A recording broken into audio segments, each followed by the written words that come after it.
Everyone, welcome to digital marketing course. Before we start मैं आपको कुछ चीज़ें बता दूं कि मैं एक पेड कोर्स कर रही हूँ डिजिटल मार्केटिंग का, जो कि बहुत अच्छा, जिसके अंदर बहुत प्रैक्टिकल वर्क करवाया जाता है। तो मैंने ये सोचा है कि क्योंकि मैं सीख रही हूँ तो इससे और भी लोगों को फ़ायदा हासिल होना चाहिए, तो इसलिए मैं ये प्लेलिस्ट स्टार्ट कर रही हूँ जिसके अंदर हम डिजिटल मार्केटिंग को सीखेंगे। मैं दूसरे यूट्यूबर्स की तरह सिर्फ आपको थियरी पढ़ा पढ़ा के आपका टाइम बिल्कुल वेस्ट नहीं करूँगी, बल्कि हम इसके अंदर प्रैक्टिकल वर्क करेंगे। क्योंकि आज हमारा वीडियो का पहला लेक्चर है, तो आज हम सारी थियरी कवर कर लेंगे। जो मेन मेन चीज़ें जो आपको जानना ज़रूरी है आज हम वो पढ़ेंगे, और फिर कल से हम प्रैक्टिकल वर्क करेंगे। थंबनेल से आपको अंदाज़ा तो हो गया होगा कि वहाँ पर ये भी लिखा है कि विदाउट इन्वेस्टमेंट आप किस तरह अपना बिजनेस स्टार्ट करना चाहते हैं, किस तरह आप कर सकते हैं। तो ये ट्रू है, मैं आपको एक एक चीज़ बताऊंगी, एक एक चीज़ को गाइड करूंगी। हम मिल के अपना एक बिज़नेस स्टार्ट करेंगे, एक स्मॉल बिज़नेस स्टार्ट करेंगे। हम उसके ऊपर एड्स लगाएंगे, हम फेसबुक के पेजेस बनाएंगे, हम इंस्टाग्राम के पेजेस बनाएंगे, हम उनकी एसईओ करेंगे और बहुत कुछ करेंगे। तो आज का लेक्चर हम स्टार्ट करते हैं। तो आज के लेक्चर में जो जो चीज़ें हम कवर करेंगे वो ये है। यहाँ पर मैंने आपके लिए स्लाइड्स बना दी हुई हैं। अगर आप लोगों के डॉक्यूमेंट चाहिए होगा तो आप लोग मुझे बता दीजिएगा कमेंट्स में, मैं आपके साथ शेयर कर दूँगी।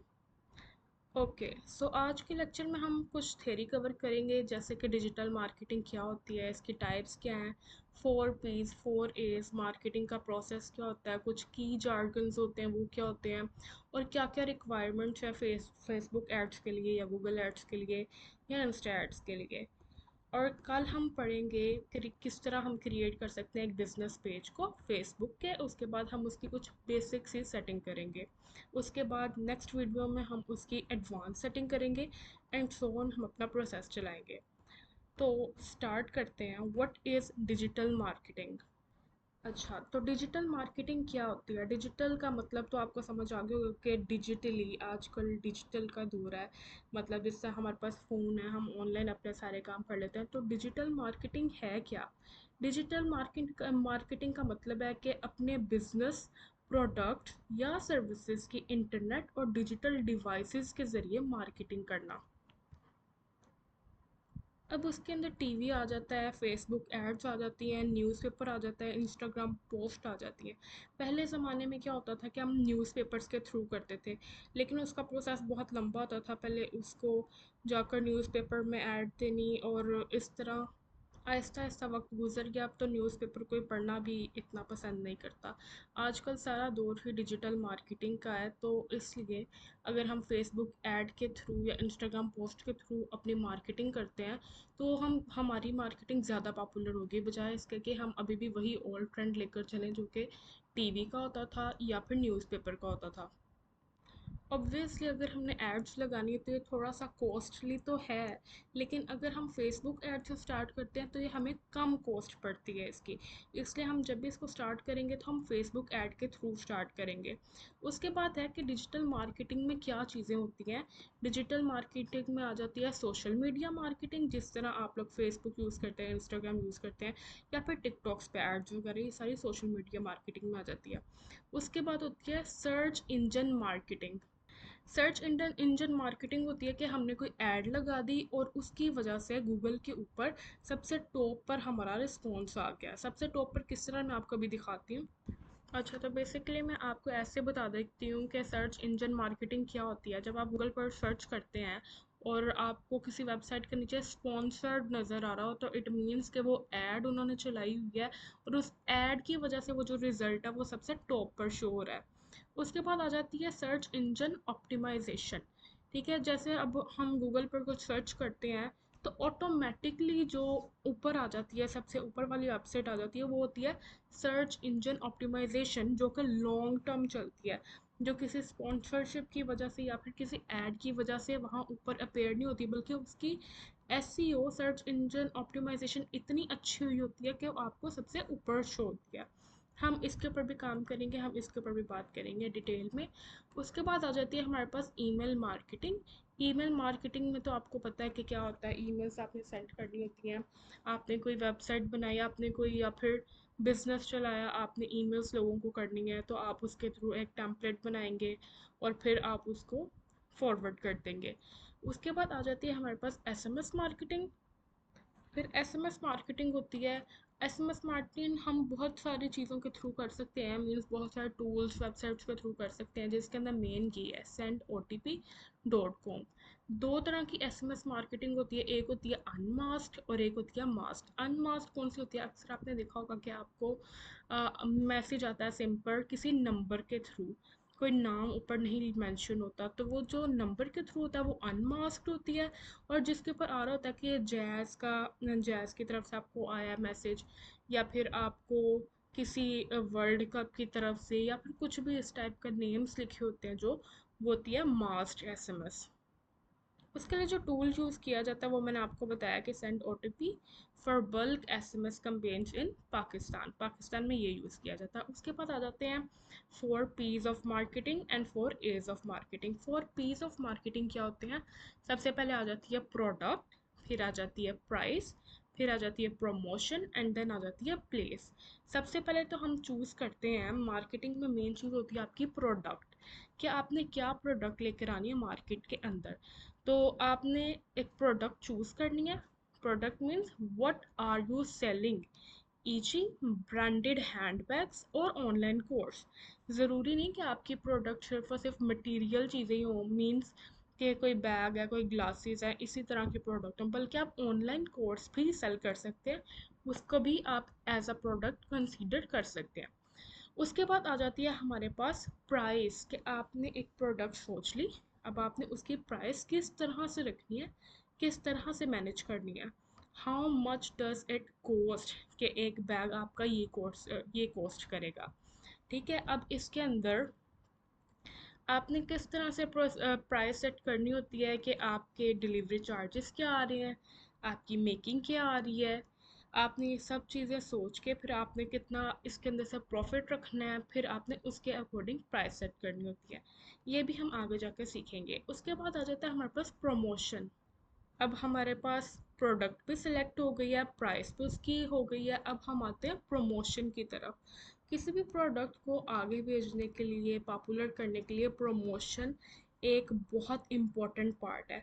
अब हम आज के दौर में, क्योंकि हम डिजिटल मार्केटिंग पढ़ रहे हैं और डिजिटल दौर है, तो इसके ज़माने में हम न्यूज़पेपर और टीवी से तो नहीं करेंगे, बल्कि हम करेंगे फेसबुक ऐड से, या फिर इंस्टाग्राम की स्टोरी से, या ईमेल कैंपेन, जो कि हमने ऊपर पढ़ी हैं चीज़ें। उसके बाद आ जाती है प्लेस, कि where do customer find it. अब ज़रूरी नहीं कि आपके पास कोई जगह अवेलेबल हो फिज़िकली, बल्कि हम दराज पर पेज बना सकते हैं। हम फेसबुक का पेज जिस तरह कल क्रिएट करेंगे तो मैं वहाँ पर आपको बताऊँगी, इंस्टा का पेज है, और भी बहुत सारी चीज़ें होती हैं। फिर उसके बाद आ जाते हैं 4 A's ऑफ मार्केटिंग। जिस तरह 4 P's ऑफ मार्केटिंग ज़रूरी है, उस तरह 4 A's ऑफ मार्केटिंग भी ज़रूरी है। उसके अंदर सबसे पहले आ जाती है एक्सेसिबिलिटी। अब एक्सेसिबिलिटी क्या होती है, कि आपके कस्टमर्स किस तरह से आपकी प्रोडक्ट को ईज़िली एक्सेस कर भी रहे हैं या नहीं, मतलब जो आपने वेबसाइट बनाई है, क्या वो जल्दी से लोड हो रही है या नहीं। क्या उसके अंदर चेकआउट का पार्ट ईजी है या नहीं। ये ना हो कि अगर आप चेकआउट पर क्लिक कर रहे हो तो वो चेकआउट करने में ही बहुत देर लगा रहा हो, तो ये होती है एक्सेसिबिलिटी। उसके बाद आ जाती है अफोर्डेबिलिटी। अफोर्डेबिलिटी अब आपने देखनी होती है कि आप उतनी प्राइस रेंज रखें कि आपका कस्टमर आपसे सीख सके, मीन सीख नहीं सके, बल्कि वो आपसे परचेज़ कर सके। अगर वो स्टूडेंट भी हो तो आप कोई स्टूडेंट डिस्काउंट रखें, जिस तरह कार्ड्स होते हैं, 10% डिस्काउंट, 20% डिस्काउंट, आप इस तरह का भी कुछ रखें उसके अंदर। उसके बाद हमारे पास आ जाती है एक्सेप्टेबिलिटी, कि क्या जो आपने प्रोडक्ट बनाई है वो एक्सेप्ट भी करे। कस्टमर एक्सेप्ट करने से मुराद है कि मतलब आपने प्रोडक्ट बनाई, आपने किसी ने आपसे परचेज़ की, अब वो आपसे दोबारा फिर परचेज़ करे, कि उसका इतना ट्रस्ट डेवलप हो गया है, वो आपको अच्छे रिव्यू दे रहा है, मतलब उसने आपकी प्रोडक्ट एक्सेप्ट कर ली है। उसके बाद आ जाती है हमारे पास अवेयरनेस। अब आपने अवेयरनेस किस तरह देनी है अपने ब्रांड की, through running Facebook Instagram ads, या फिर गूगल सर्च में ऊपर आकर, मतलब अपनी एसईओ ठीक करके। उसके बाद हमारे पास आ जाता है मार्केटिंग प्रोसेस, क्रिएटिंग वैल्यू। अब मार्केटिंग प्रोसेस क्या होता है? Marketing is a cycle of creating and exchanging values with the customers. उसके अंदर क्या क्या स्टेप्स आते हैं? क्रिएटिंग वैल्यू आता है, फिर कम्युनिकेटिंग वैल्यू आता है, फिर डिलीवरिंग वैल्यू आता है, फिर exchanging value, and then brand ambassador, creating value में क्या होता है, make something customer actually need, design a useful digital marketing course. मतलब अगर आप कुछ क्रिएट करें तो वो चीज़ वैल्यू रखनी चाहिए, ये ना हो कि हम कस्टमर की डिमांड कोई और हम कोई और चीज़ डिज़ाइन कर रहे हो। आपने देखना है कि आजकल क्या मार्केट में चल रहा है, आपने उसके अकॉर्डिंग कोई प्रोडक्ट क्रिएट करनी है और वो सेल करनी है। उसके बाद आ जाता है communicating value, tell people about it through ads, post content के मतलब आपकी कम्युनिकेशन अगर अच्छी नहीं होगी तो आप मार्केटिंग नहीं कर सकते। आपने किस तरह कम्युनिकेट करना है, एड्स लगाकर, एड्स पर सब कुछ मेंशन करके पोस्ट बनाई है तो उसके अंदर एक एक चीज़ आपको मेंशन करनी पड़ेगी।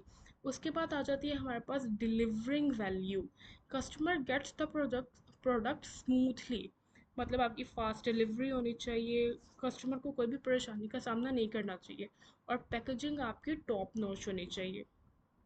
उसके बाद होती है एक्सचेंजिंग वैल्यू, कि मतलब कस्टमर पे कर रहा है और आप उससे अर्न कर रहे हैं। किस तरह से अर्न कर रहे हैं, पेमेंट वही है, जैस कैश, कार्ड और बैंक ट्रांसफ़र। आप बेसिकली जब आप न्यू बिज़नेस स्टार्ट करें तो कोशिश करें कि कैश ऑन डिलीवरी रखें ताकि कस्टमर का ट्रस्ट भी आप पर बिल्ड हो। देन आ जाता है brand ambassador. Brand ambassador is the most important role. अब जिस तरह से ज़ीरो है, ज़ीरो लाइफस्टाइल आजकल, अब आपने देखा होगा कि उन्होंने अपना ब्रांड एम्बेसडर बनाया था एक क्रिकेटर को। अब उस क्रिकेटर की कितनी फ़ैन फॉलोइंग है, अब जो लोग हैं उस क्रिकेटर को फॉलो करते हैं। जब उस क्रिकेटर ने वो वॉच वेयर की उनकी, या फिर उनकी कोई भी प्रोडक्ट यूज़ की, तो कस्टमर्स को वो अच्छी लगी और वो उसको देखते हुए उन्होंने भी वो बाय की। तो ब्रांड एम्बेसडर होना भी बहुत एक इम्पॉर्टेंट चीज़ है। लेकिन आप ऑब्वियसली अगर आपका छोटा बिज़नेस है तो आप ये नहीं अफोर्ड कर सकते, ये सिर्फ बड़े बिज़नेस के लिए है। लेकिन इंशाल्लाह जब आपका बड़ा बिज़नेस होगा तब आप ब्रांड एम्बेसडर भी रखेंगे।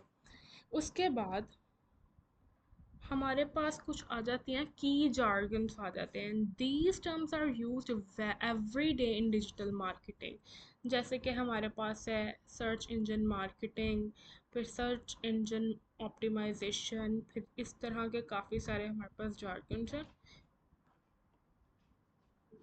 Okay, so sorry for the interruption. तो ये थे हमारे पास कुछ जार्गन्स जिनको हम फर्दर डिस्कस करेंगे। उसके बाद हमारे पास आ जाती हैं requirement for Facebook ads, what you need and why. अच्छा, सबसे पहले तो आपके पास एक फेसबुक पेज होना चाहिए। Your business must have a page, not personal. For example अगर मेरा नाम महम है तो Maham boutique page, this is where your ads appear. उसके बाद आ जाता है एड अकाउंट। आपके पास अगर फेसबुक पेज है तो आपके पास एक एड अकाउंट भी होना चाहिए जहाँ से आपने एड्स लगानी है। फिर आपके पास पेज रोल एडिटर होना चाहिए। देन आपके पास एक बिजनेस मैनेजर होना चाहिए। ये टर्म्स आपको अभी शायद ना समझ आ रही हूँ, लेकिन फर्दर जिस टाइम प्रैक्टिकल वर्क करेंगे तो आपको ये चीज़ें क्लियर होती जाएंगी। अच्छा, तो आज के की टेक अवेज क्या थे लेक्चर के। What we cover today, digital marketing is equal to promoting online using multiple channels. उसके बाद आ जाती है टाइप्स, हमने कुछ टाइप्स पढ़ी हैं। उसके बाद 4 P's 4 A's, फिर मार्केटिंग का प्रोसेस क्या होता है, क्रिएट करना होता है, क्रिएट वैल्यू होती है, कम्युनिकेट वैल्यू होती है, फिर deliver, exchange and brand ambassador होता है। उसके बाद कुछ जार्गन्स होते हैं। उसके बाद क्या है, फेसबुक एड नीड्स होती हैं। अब हम कल से करेंगे प्रैक्टिकल सेशन कवर, जिसके अंदर हम क्रिएट करेंगे अपना फेसबुक बिजनेस पेज और उसकी कुछ बेसिक सी सेटिंग करेंगे। आई डोंट नो आज का लेक्चर कैसा गया होगा, कैसा नहीं। आपको कोई चीज़ की नहीं समझ आई होगी तो आप लोग ने कमेंट्स में क्वेश्चंस करने हैं। अगर मुझे 1000 बंदे का भी कमेंट आएगा मैं एक एक बंदे का जवाब दूंगी। I know I am not good at explaining, लेकिन मैं कोशिश ज़रूर करूँगी कि आप लोगों को मैं अच्छे से अच्छा समझा सकूँ। क्योंकि ये मेरा फर्स्ट टाइम है, मैंने पहले कभी भी इस तरह लेक्चर रिकॉर्ड करके नहीं इस तरह से किया प्रोफेशनल तरीके से। तो इसलिए इस दफ़ा मैं करना चाह रही हूँ, कोई थोड़ी कोशिश करना चाह रही हूँ ताकि मैं और मेरे साथ काफ़ी सारी ख़वातीन इस तरह की हैं या बच्चियाँ इस तरह की हैं जो कि 18-19 साल की हैं और वो खुद अपना कुछ करना चाहती हैं, तो मैं उनको सिखाना चाहती हूँ फर्दर और ख़ुद भी सीखना चाहती हूँ। तो मिलते हैं कल के लेक्चर में। प्लीज़ मेरे चैनल को सब्सक्राइब कीजिएगा, लाइक कीजिएगा और शेयर कीजिएगा। मिलते हैं अगले ब्लॉग में। अल्लाह हाफ़िज़।